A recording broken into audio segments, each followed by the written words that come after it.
শুধু তাই নয়, কেমন দামি নবী পাইলাম। কিতাবের মধ্যে লেখা আছে সাওয়াহিদ নামক একটা নদী ছিল, নদী বা পানি জমা থাকে এমন একটা জায়গা ছিল। আল্লাহ রাসূল যখন দুনিয়ার জমিনে আসলেন, সাথে সাথে সাওয়াহিদ সেটা শুকিয়ে যায়।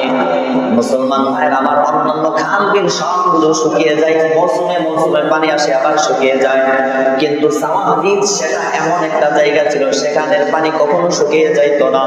সেখানে সারাক্ষণ শতাব্দীর পর শতাব্দী সেখানে পানি লেগে থাকতো।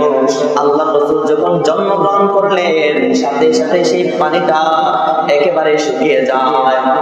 শুধু তাই না মুসলমান ভাইয়ের আমার, বন্ধুরা আমার, কেমন দামি নবী পাইলাম। আজকে শয়তানের ধোঁকায় পড়ে সেই নবীর গুরুত্ব বুঝি না, সেই নবীকে কদর করি না, সেই নবীর আনিত ধর্মকে কদর করি না। নবী যখন জন্মগ্রহণ করছেন, আল্লাহর নবী দুনিয়াতে আসার পূর্বে শয়তান আকাশ পর্যন্ত পৌঁছাইতে পারত। শয়তান আকাশে গিয়ে আল্লাহ এবং ফেরেশতাদের মধ্যে কি কথোপকথন হয়, কি কথা হয়, সেগুলো শুনে শুনে আসতো। কিন্তু আমার নবী যখন জন্মগ্রহণ করলেন, সাথে সাথে আল্লাহ তাআলা শয়তান আকাশে যাওয়ার পথ বন্ধ করে দেয়।